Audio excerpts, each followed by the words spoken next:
Hey water signs, welcome to 8 of Cups Tarot.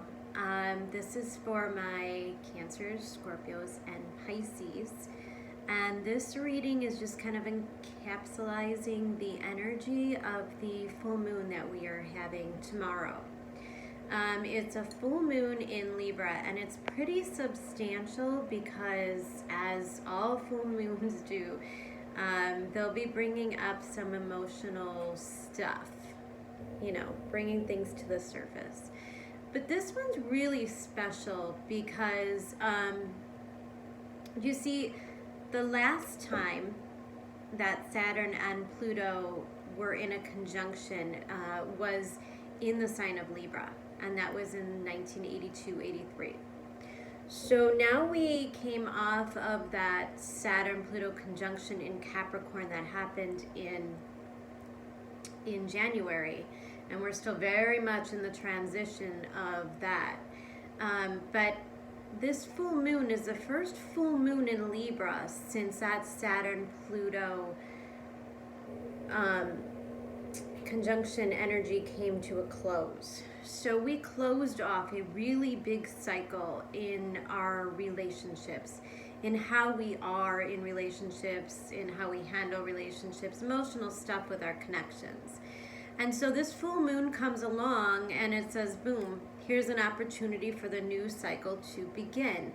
But this is a full moon, so in order for that new cycle to take place, which it will when the Taurus new moon comes in at the end of the month, this energy might bring in a lot of past issues, that a lot of the old emotional baggage that occurred while Saturn and Pluto were still together in Libra. It might bring that up just in order for you to see how far you've come, what kind of healing you've done, what still needs to be healed before you move on. It's just that kind of energy. It's actually really positive, even if the bad things happen, even if relationships break up, you lose jobs, I think everyone's feeling extremely unstable and a little bit in the dark. We're kind of still stumbling around in the dark because Mercury's still in Pisces. It's been there for 27 years now. So we still don't really know. We don't have all the information. We're kind of relying more on our intuitive side.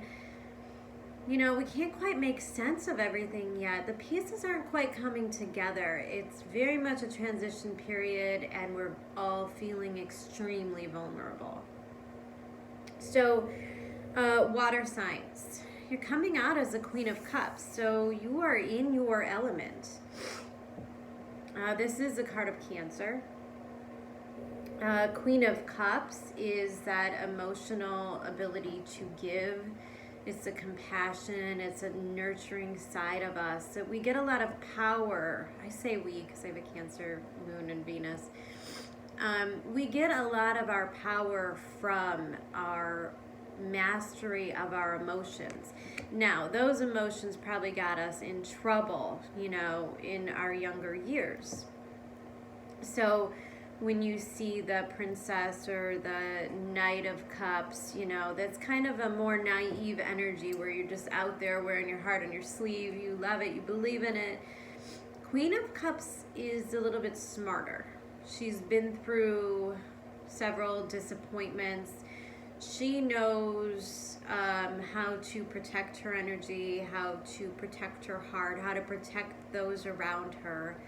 But she also knows how to give and receive love equally. She never gives up her power.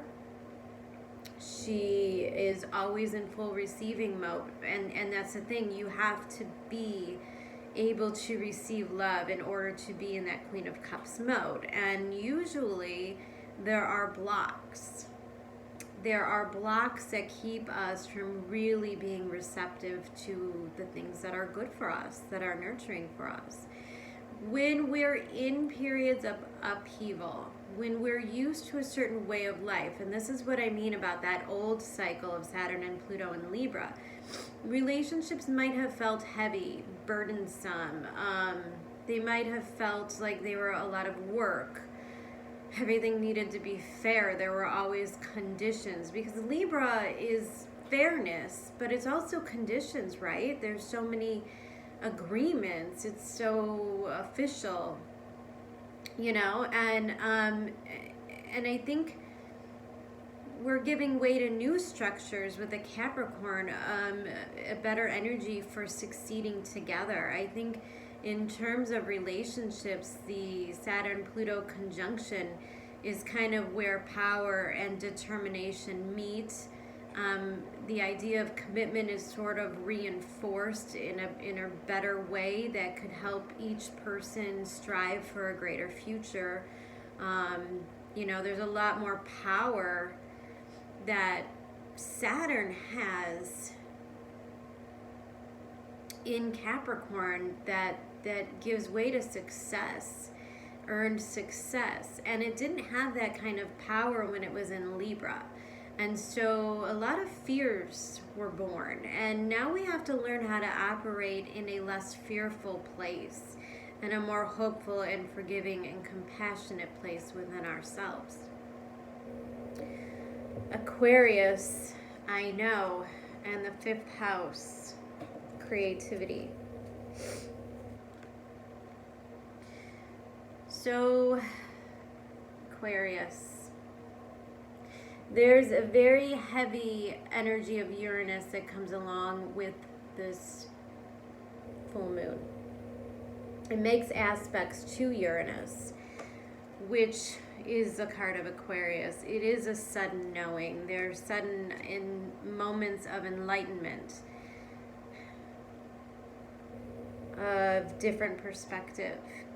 And the 5th house talks to us about sex. It talks to us about passion, about creativity. It talks to us about our children, our creative projects, art, just whatever we really love to do. So there may be a discovery of something new that you really love, or there may be a breakthrough that allows you to move towards something or someone that you really love.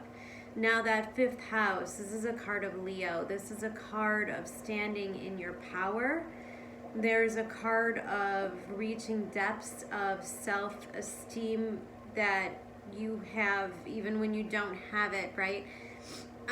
Leos are great for this because Leos always come out as kind of powerful, and they get a bad rap for being like conceited, but they're really not. There's such a level and pride in themselves that they do, because they're the strength card, they do have an inner strength. So Leos have a way of shining even if they're not feeling great about themselves. Even if their life isn't all put together. Everything's kind of a performance. And I think right now you're being asked to perform as if you already have what you love, as if you're already doing it. Because you are in the environment of the magus, the magician, the creator.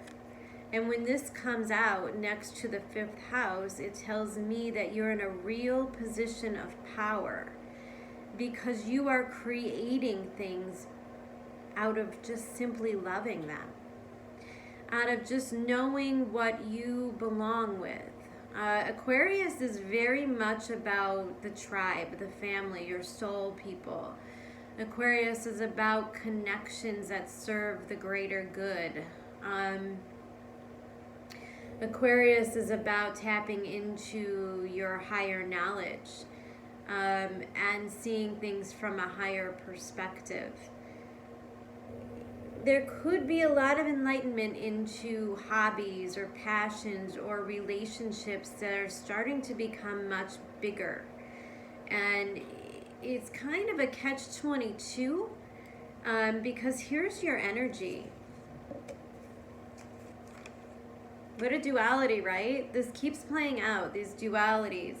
The Queen of Cups in the Magus, Aquarius in the 5th house. There's kind of like, there's a connection of the emotional becoming the reality. It really is all about manifestation right now.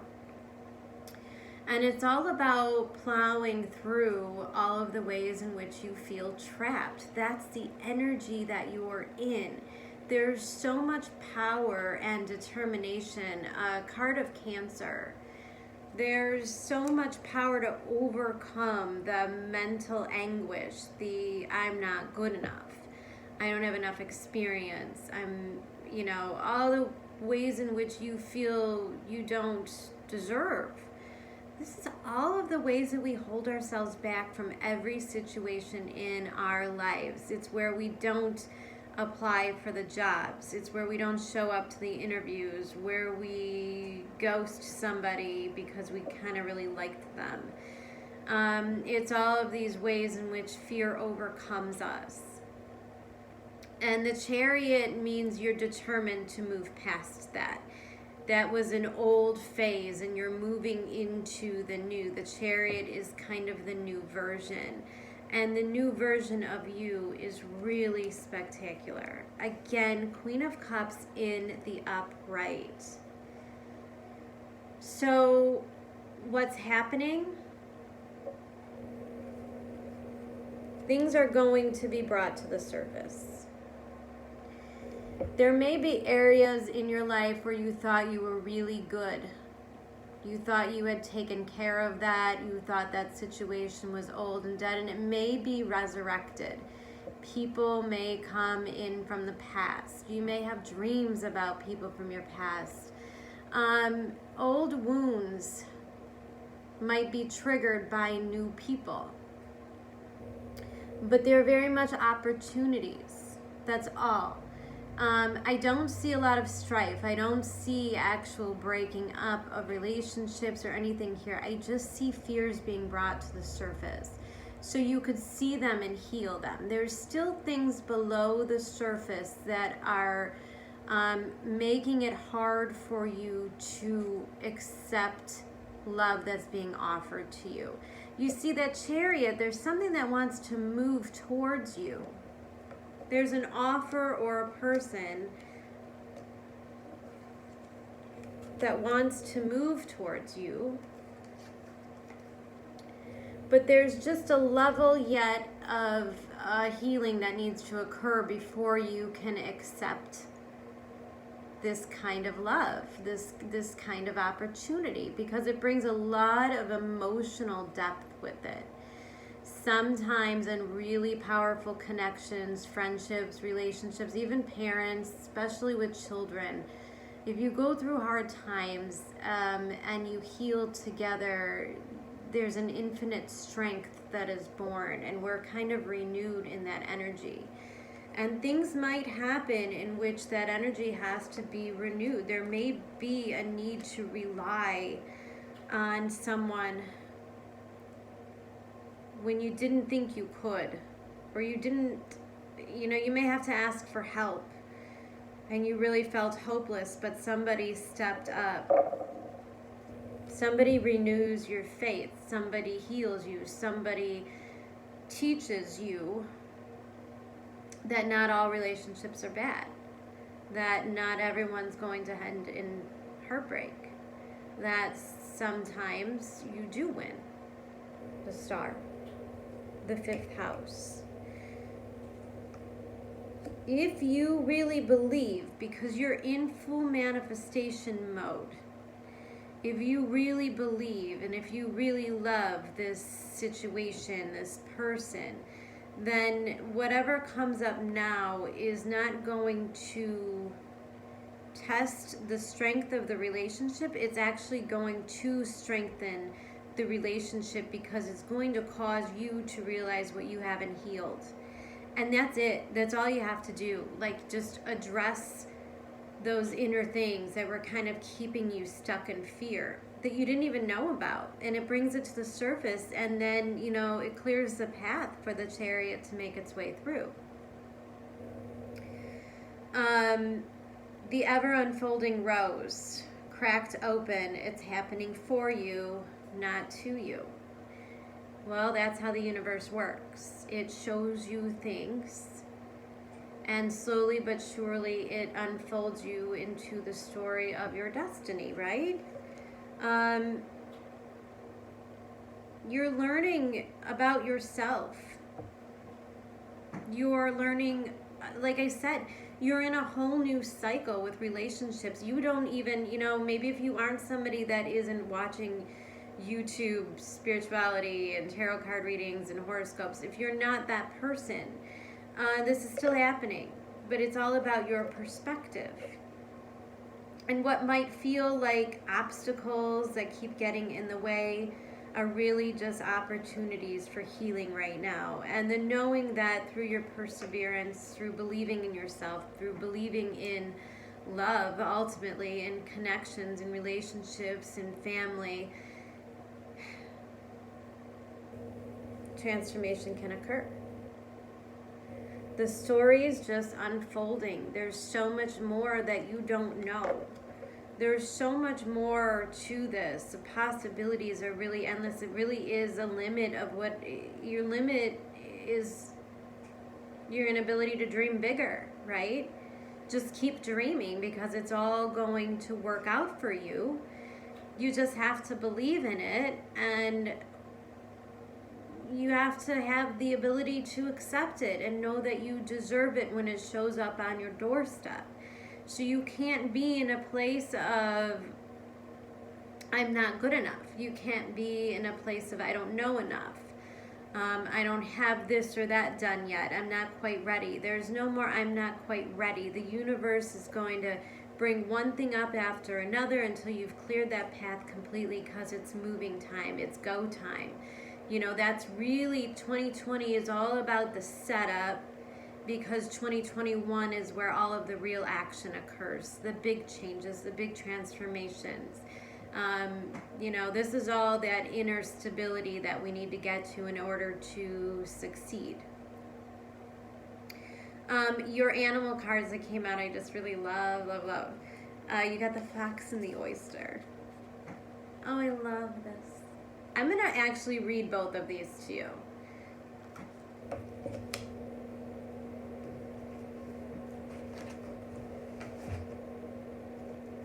Okay, I had them bookmarked.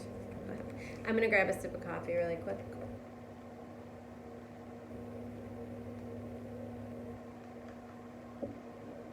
Okay.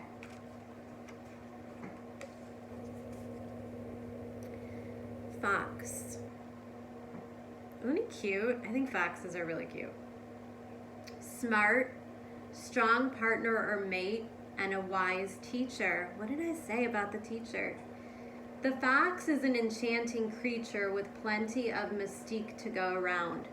Fox personalities are skillful in business and also make great teachers. They are quick to learn and adapt well to new situations.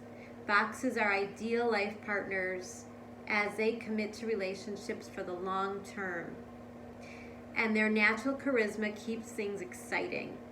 Fox energy helps us stay true to those most dear to us. When this card appears, reconnect to those you love. Foxes don't do well when they slip away. Oh, I love it. The thing about partnerships in this lifetime, and that's why, again, this full moon will bring out a lot of relationship stuff, is that that's how we learn. Every partner we have, every friendship, our parents are all teachers in how to move through this emotional experience that we're having. So, you have to look at a level of every relationship is teaching you, and there has to be a level of gratefulness, because if you don't recognize the lesson and you're not grateful for it, then you tend to repeat certain cycles. And we don't want to repeat any cycles. 2020 is not about repeating cycles at all. This is about how it all turns out differently this time. Okay, and the oyster. Love that card too. Patient, secret keeper, hiding inner treasures. The focus and determination of the oyster is unmatched. Anything an oyster personality puts their mind to, they achieve with grace and charm. The only problem is Oyster types often take their inner gifts for granted. They become shy or doubtful, and this can lead to withdrawing or protecting their deepest desires and life's work. When the oyster card appears, it's important to reveal your inner treasures. What is it you've been hesitant to share? The world is waiting to see.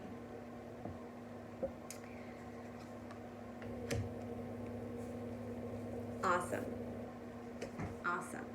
You know, you may be stepping into an energy of having to really take center stage with this fifth house and the star card and the oyster. You know, you might be in the public's eye a little bit.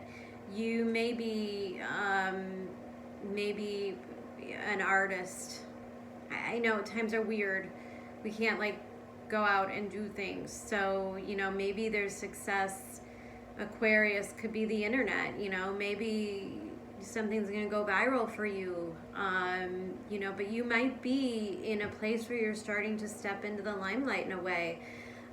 Or you may really just be stepping into a place where someone starts to see your worth, to see you for who you are in a really beautiful way. And they might start to take notice and move towards you and make an offer.